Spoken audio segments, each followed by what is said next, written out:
سامعین، اس وقت ہم مولانا مفتی محمد شفیع صاحب کی خدمت میں حاضر ہیں۔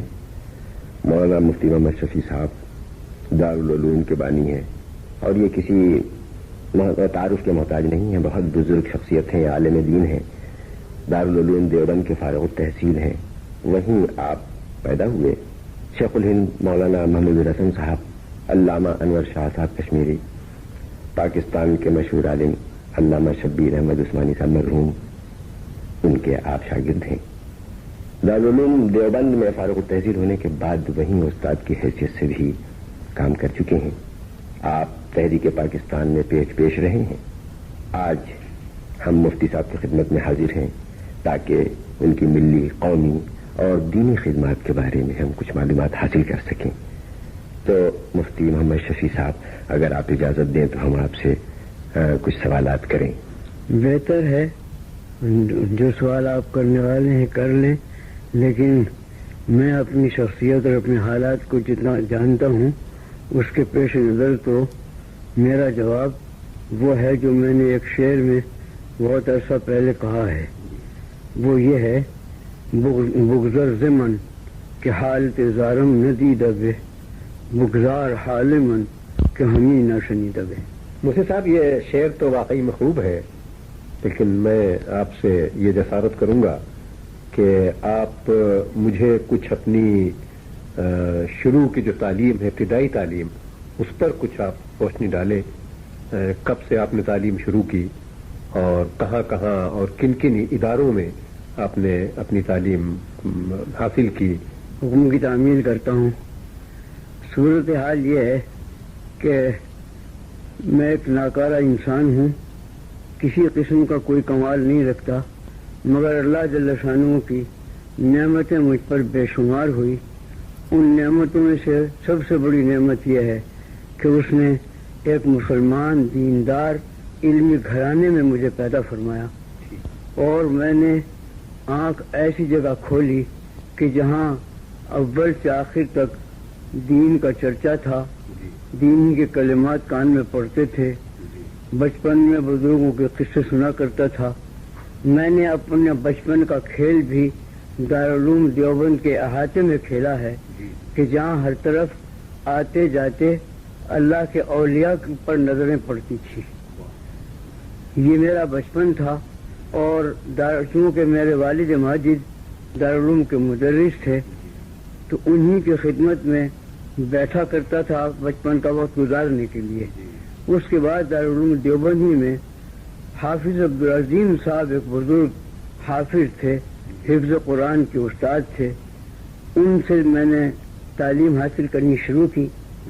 اور مجھے یاد ہے کہ میرے والد ماجد کے پاس ایک خط آیا تھا حضرت گنگوئی رحمۃ اللہ علیہ کا، جس میں حضرت گنگوئی رحمۃ اللہ علیہ نے میرے بارے میں یہ لکھا تھا کہ تولد فرزند سے مسرت ہوئی، نام اس کا محمد شفیع رکھنا۔ اور اس کے بعد پھر ایک خط دوسرا آیا جب میں نے قرآن کی تعلیم شروع کی تو حضرت نے لکھا تھا اس میں کہ میں دعا کرتا ہوں انشاءاللہ اللہ تعالیٰ ان کو علم عطا فرمائے۔ میرے تعلیم کی بنیاد یہاں سے شروع ہوئی، حضرت گنگوئی رحمۃ اللہ علیہ کی دعا اور حضرت حافظ عبدالعظیم صاحب کی خدمت میں رہنے کا اتفاق ہوا۔ یہ فرشتہ صفت بزرگ تھے۔ تھوڑے دنوں کے بعد ان کی وفات ہو گئی تو دوسرے اساتذہ کے میں سپرد کیا گیا، اور بالآخر قرآن مجید کی تعلیم سے فارغ ہو کر میں پھر اپنے والد ماجد سے فارسی ریاضی کی تعلیم میں مشغول ہو گیا، اور انہی کی خدمت میں رہتے ہوئے درجہ فارسی کی تعلیم کے زمانے میں میں نے ابتدائی عربی کتابیں بھی اپنے والد ماجد سے ہی پڑھی۔ سن 30 ہجری تھا غالباً، جس میں میری عمر تقریباً 14-15 سال کی ہوگی، جس وقت میں نے دارالعلوم دیوبند کے عربی درجے میں ضابطے کا داخلہ لیا۔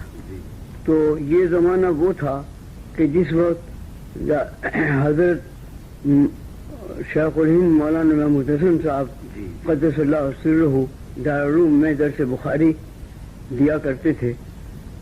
میں اس باقاعدہ تو ان سے درس حاصل کرنے کے قابل نہیں تھا، بچپن کی ابتدائی میری تعلیم تھی، لیکن یہ معمول تھا تمام مدرسے کا کہ حضرت شیخ الہند رحمۃ اللہ علیہ جو بخاری شریف شروع کراتے تو سب مجمع جمع ہو جاتا تھا اور ختم کرانے پر بھی سب جمع ہوتے تھے۔ اس طرح سے بخاری شریف کی ابتدائی اور آخری حدیثیں میں نے حضرت شیخ الہند رحمۃ اللہ علیہ سے گویا بار بار پڑھی ہیں، ان کے میں شرکت کی ہے۔ اس سے زائد کوئی حضرت شیخ الہند رحمۃ اللہ علیہ سے پڑھنے کا اتفاق نہیں ہوا۔ البتہ بزرگوں کی صحبت چونکہ بچپن سے ملی تھی تو مجھے کبھی بچوں کے عام کھیلوں سے دلچسپی نہیں ہوئی۔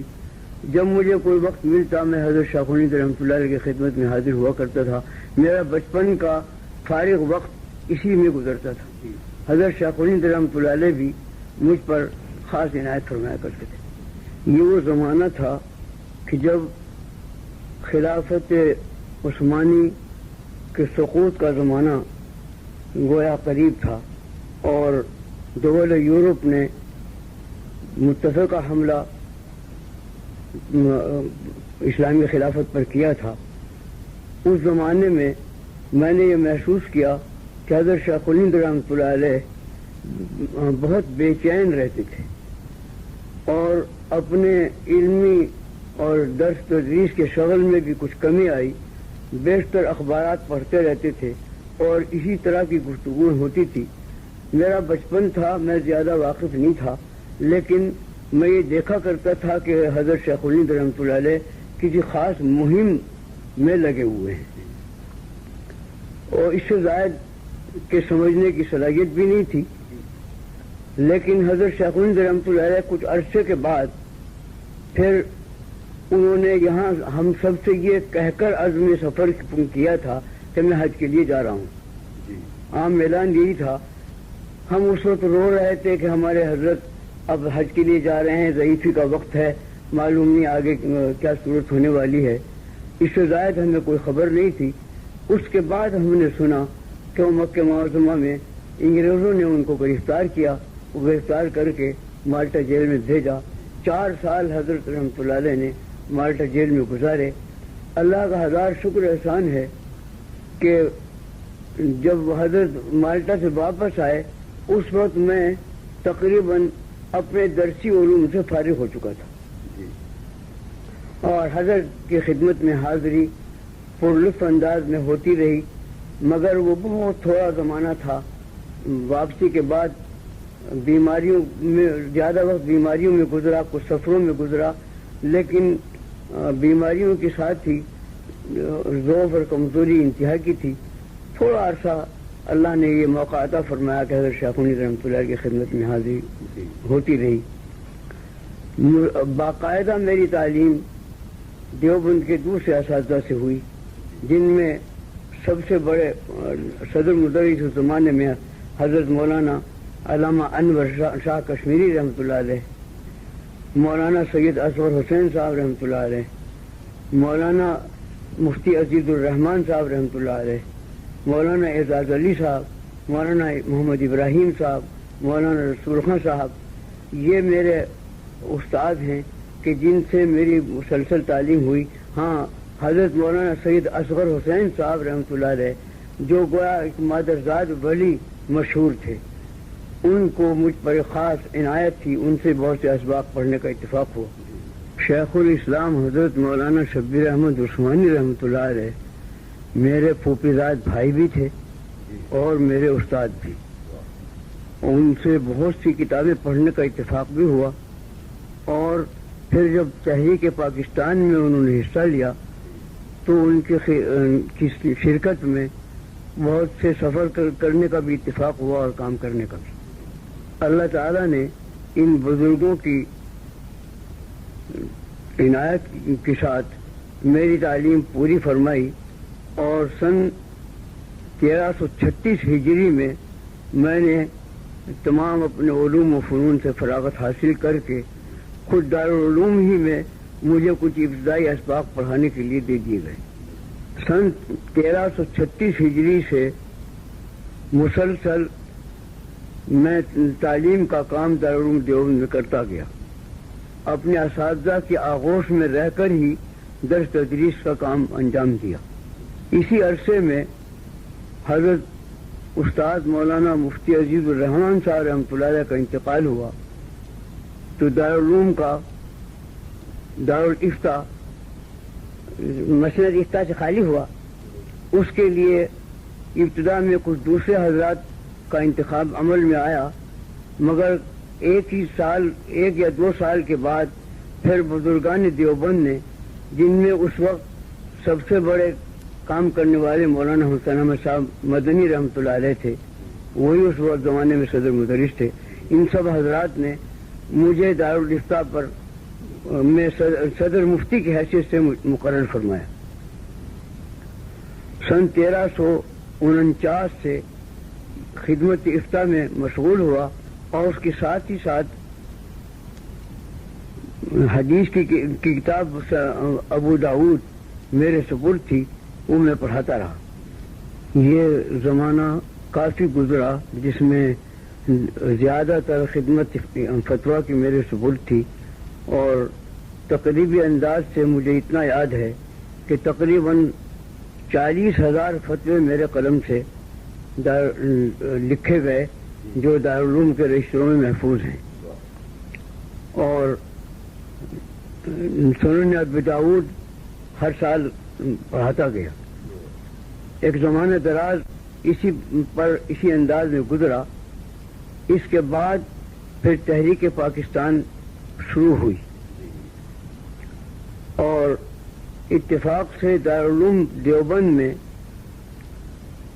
سیاسی نظریات ٹکرائے. بعض حضرات کانگریسی سیاست کے حامی تھے. میں اور مولانا شبیر احمد صاحب عثمانی رحمۃ اللہ علیہ اور دوسرے چند بزرگ حضرت مولانا حکیم الامت تھانوی رحمۃ اللہ علیہ کے اتباع میں، ان کی مائیت میں مسلم لیگ کی حمایت اور پاکستان کی حمایت میں تھے. اور یہ دو سیاستیں جب دارالعلوم میں ٹکرائیں تو انجام کار اسی وجہ سے ہم نے دارالعلوم کو چھوڑنا پسند کیا. دارالعلوم سے مستعفی ہو کر ہم مستقل طور پر پاکستان کے مسائل کے لیے لگ گئے اور ہندوستان کے مدراس سے لے کر کراچی تک مسلسل دورے کیے. مختلف شہروں میں جلسے جلوس ہوتے رہے. آخر میں ریفرنڈم میں، سرحد کے ریفرنڈم میں مولانا شبیر احمد عثمانی رحمۃ اللہ علیہ کی مائیت میں اس کے 6 ضلعوں کا تفصیلی دورہ کیا اور بالآخر پاکستان اللہ تعالیٰ نے بنا دیا. تو حضرت مولانا شبیر احمد صاحب رحمۃ اللہ علیہ پاکستان بننے کی تاریخی میں اسی رات میں یہاں پہنچ گئے تھے. میں اس وقت دیوبند میں رہ گیا اور بستر میرا اسی وقت سے بندھا رہا اس خیال سے کہ میں بھی پاکستان پہنچوں.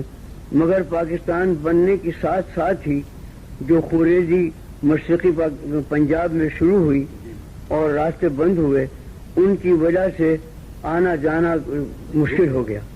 8 مہینے کے بعد حضرت مولانا شبیر احمد صاحب عثمانی رحمۃ اللہ علیہ ہی کی طلب پر پھر میں پاکستان حاضر ہوا.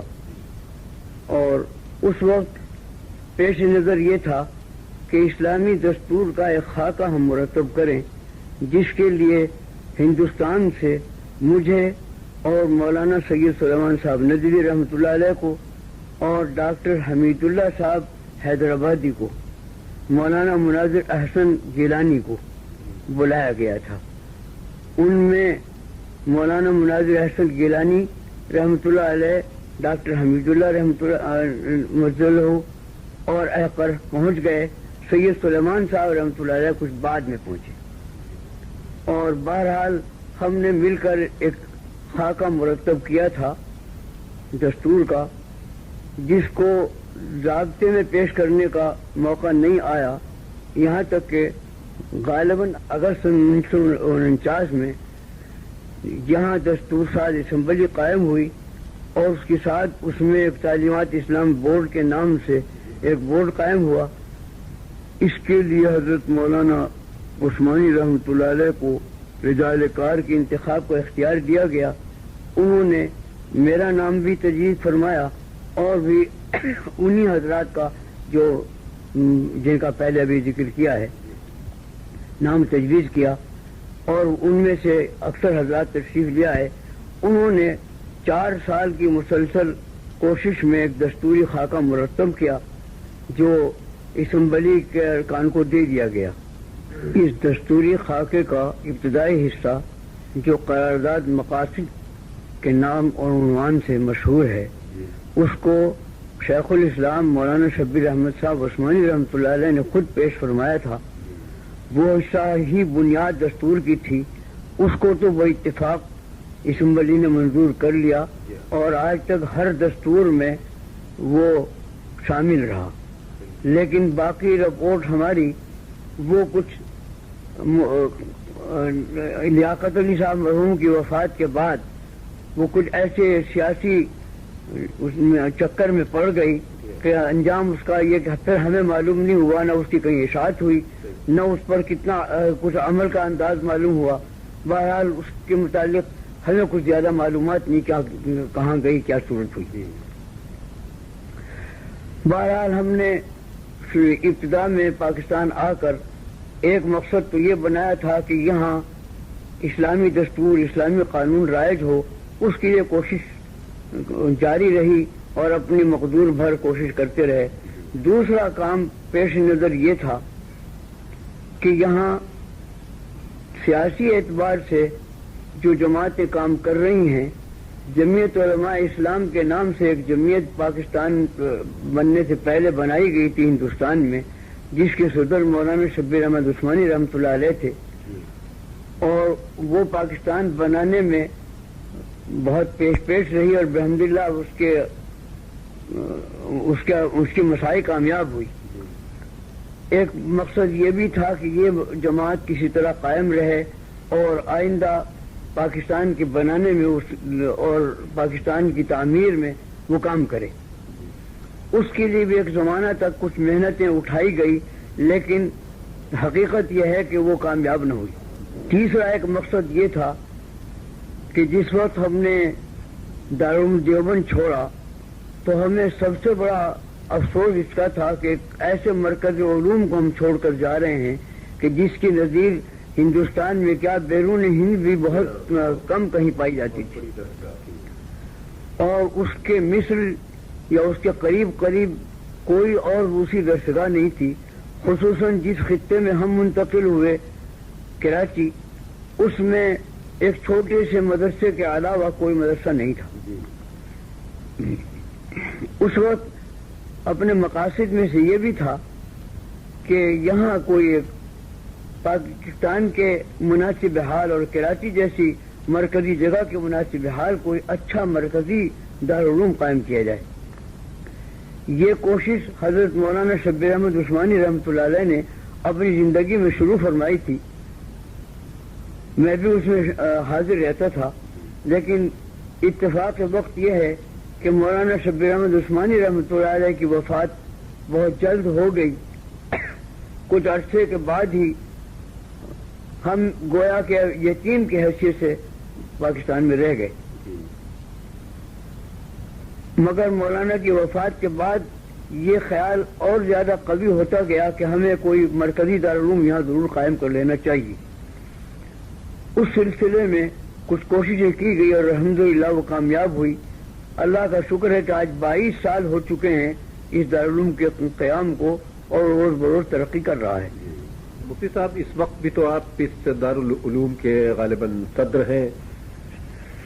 جی ہاں، اللہ تعالیٰ نے اس بندے کے ہاتھ پر دارالعلوم کی بنیاد رکھوائی اور دارالعلوم کی پوری ذمہ داری در حقیقت میرے سر ہے. ایک مجلس شورا ہے جس کو پورے اختیارات حاصل ہیں، اس کا بھی صدر میں ہی ہوں. باقی انتظام کرنے والے دوسرے حضرات ہیں جو ناظم کہلاتے ہیں. اچھا مفتی صاحب، آپ غالباً پاکستان بننے کے بعد جب آپ پاکستان منتقل ہو گئے تو اس کے بعد آپ کو کبھی کوئی بیرونی ممالک جانے کا کوئی اتفاق ہوا؟ اللہ کا شکر ہے، حجاز مقدس تو بار بار جانا ہوا حج کے لیے، عمرے کے لیے، اور ایک مرتبہ وہاں رابطہ عالم اسلامی کے اجلاس میں سرکاری طور پر دعوت کے سلسلے میں بھی حاضری ہوئی، اور ایک مرتبہ غالباً سن 56 تھا جس میں دمشق میں ایک معتمر عالم اسلامی کے نام سے علماء کا بہت بڑا اجتماع ہوا تھا، جس میں انڈونیشیا سے لے کر مراکش تک کے علماء جمع تھے۔ اس میں بھی شرکت کا اتفاق ہوا، جس کے اجلاس دمشق میں، پھر اردن میں، پھر بیت المقدس میں، متعدد جگہوں میں ہوئے۔ اسی سلسلے میں بیروت میں بھی کچھ دیر ٹھہرنا پڑا۔ ایک مرتبہ سفر جنوبی افریقہ کا، مشرقی کچھ تھوڑا سا مشرقی افریقہ میں اور زیادہ جنوبی افریقہ میں، تقریباً 1 مہینے کے قریب یہ دورہ تبلیغی انداز کا کرنے کا اتفاق ہوا۔ اچھا مفتی صاحب، یہ جو آپ تبلیغ کرتے ہیں یا وہاں پر ہوئی تبلیغ جنوبی افریقہ میں، تو آپ کے خیال میں کیا کچھ وہ کامیاب ہوئی یا کامیاب ہو سکتی ہے؟ اگر ہم تبلیغ یہاں سے اسلام کی جائے افریقہ میں یا دوسری جگہ، تو وہ آپ کا کیا خیال ہے، کہاں تک ہم اس میں کامیابی حاصل کر سکتے ہیں؟ میرا انداز یہ ہے کہ خصوصیت سے جنوبی افریقہ میں بڑی صلاحیت ہے، اور میں نے یہ محسوس کیا کہ باوجود اس کے کہ وہاں کے حضرات ہماری زبان پوری نہیں سمجھتے تھے، لیکن متاثر بہت ہوتے تھے۔ ان کی زندگیوں میں انقلاب آیا۔ چند روز کے قیام میں بہت سے لوگوں کو میں نے دیکھا کہ جن کی زندگیاں پوری بدل گئی اور بالکل اسلام کے سانچے میں ڈھل گئی۔ یہ تو میں نے جنوبی افریقہ میں تجربہ کیا۔ مشرقی افریقہ میں مجھے زیادہ چلنے پھرنے کا اتفاق نہیں ہوا، لیکن انداز یہ ہے کہ وہاں بھی صلاحیت اس چیز کی موجود ہے، اور ضرورت ہے کہ تبلیغ کا زیادہ سے زیادہ پروگرام وہاں چلایا جائے۔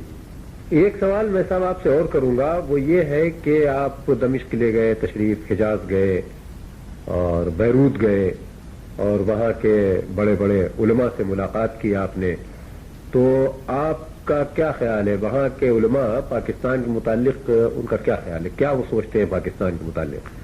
جس وقت ہمارے یہ سفر ہوئے ہیں وہ وقت ایسا تھا کہ پاکستان کی طرف سارے عالم اسلام کی نظریں لگی ہوئی تھی اور تمنائیں وابستہ تھی، اور بڑی عزت سے پاکستان کو دیکھا جاتا تھا۔ جہاں یہ معلوم ہو جائے کہ کوئی شخص پاکستانی ہے تو تمام اسلامی ممالک کے لوگ ان کی بڑی تعظیم کیا کرتے تھے۔ افسوس ہے کہ دیکھتے ہی دیکھتے یہ نقشہ پلٹ گیا۔ مفتی صاحب، میں آپ سے حضرت شیخ الہند مولانا محمود الحسن کے متعلق اگر آپ 2-4 جملے بیان فرمائیں تو وہ بہرحال بہت ہی، یعنی ہمارے لیے بہت ہی وہ ایک سرمایہ ہوں گے، کیونکہ یہ بہت بڑے عالم اور بہت بڑے مجاہد تھے۔ تو میں آپ سے گزارش کروں گا کہ ان کے متعلق چند جملے آپ ارشاد فرمائیں۔ ان کے حالات پر 2 مستقل کتابیں چھپی ہوئی بھی موجود ہیں۔ ایک مولانا سید اصغر حسین صاحب رحمۃ اللہ علیہ نے حیات شیخ الہند کے نام سے تحریر فرمائی ہے، دوسری مولانا حسین احمد صاحب مدنی رحمۃ اللہ علیہ نے اسیر مالٹا کے نام سے شائع فرمائی ہے۔ چھپی ہوئی کتابیں موجود ہیں۔ میں اس زمانے میں کیونکہ بالکل ابتدائی عمر میں تھا، کچھ زیادہ سمجھنے کے بھی قابل نہیں تھا کہ حضرت شیخ الہند رحمۃ اللہ علیہ کے مسائل کو میں سمجھ سکتا۔ البتہ جیسے آپ نے فرمایا مجاہد، اس کا ایک واقعہ اس وقت یاد آ گیا۔ میں چونکہ چھوٹا بچہ سا تھا اس لیے مجھے روک ٹوک نہیں تھی۔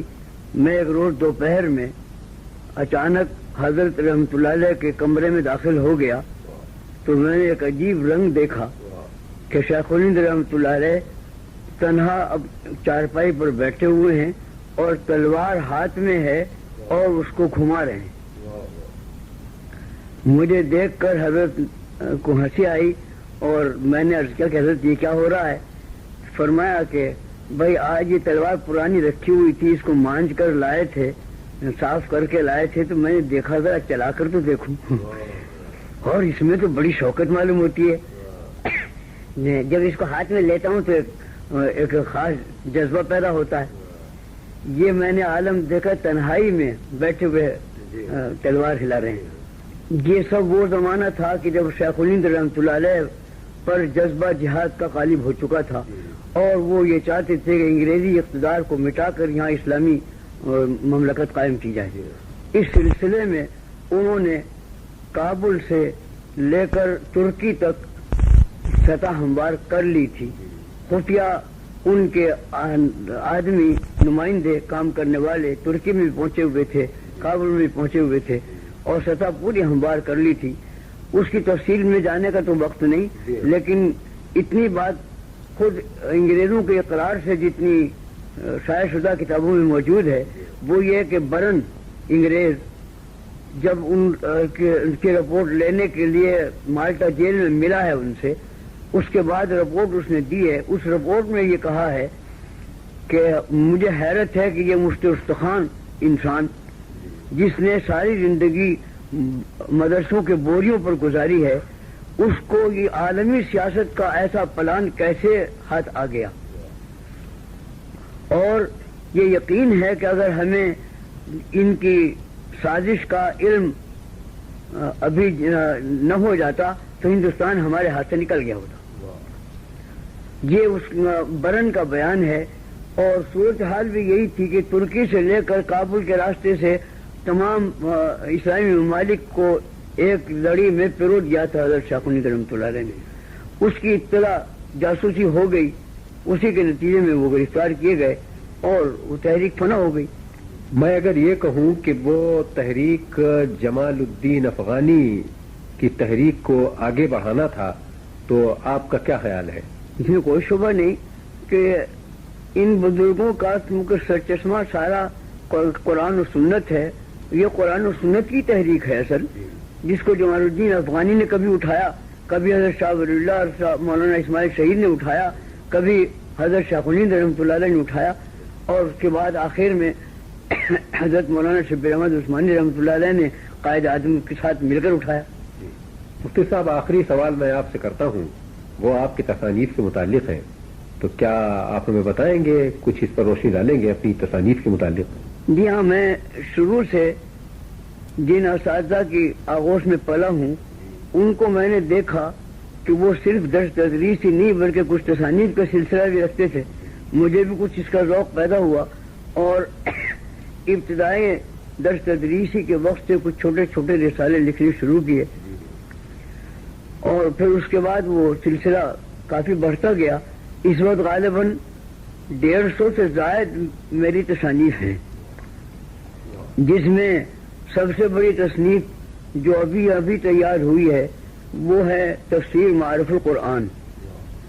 اور اس تفسیر کا ایک عجوبہ یہ ہے کہ اس کی ابتدا تو ہوئی تھی ریڈیو ہی کے درس سے، لیکن ریڈیو پر مسلسل قرآن نہیں تھا بلکہ اس کی منتخب آیات ہوتی تھی. اس کے بعد اس کو جب کتابی شکل میں لانے کا ارادہ ہوا تو یہ وہ وقت تھا کہ جب میں بیماری سے بستر پر لیٹا ہوا تھا، اور اس کا افسوس مجھے ہو رہا تھا کہ اوراق جو لکھے ہوئے ہیں موجود یہ یوں ہی ضائع ہو جائیں گے. اگر اس کا جو درمیانی آیتیں ہیں وہ رب پورا کر دیا جاتا تو قابل اشاعت ہو جاتی. اسی بیماری کے زمانے میں اللہ نے دل میں ڈالا کہ لیٹے لیٹے کچھ کام شروع کیا جائے. اسی وقت یہ کام شروع ہوا، اور الحمدللہ 5 سال کی مدت میں جو زیادہ بیماریوں ہی کا وقت تھا اور بیماریوں کے علاوہ ملک میں طرح طرح کے فتنوں کا وقت تھا، انہی حالات میں اللہ تعالیٰ نے اس کی تصنیف پوری کرائی اور الحمدللہ وہ 8 جلدوں میں چھپ کر تیار ہو گئی. اس کے علاوہ اور چھوٹی بڑی بہت سی تصانیف ہوتی رہی ہیں جن کی تفصیل میں جانا مشکل ہے. بہت بہت شکریہ مفتی صاحب آپ کا، آپ نے ہمیں اپنا وقت دیا اور اس پیری اور بزرگی میں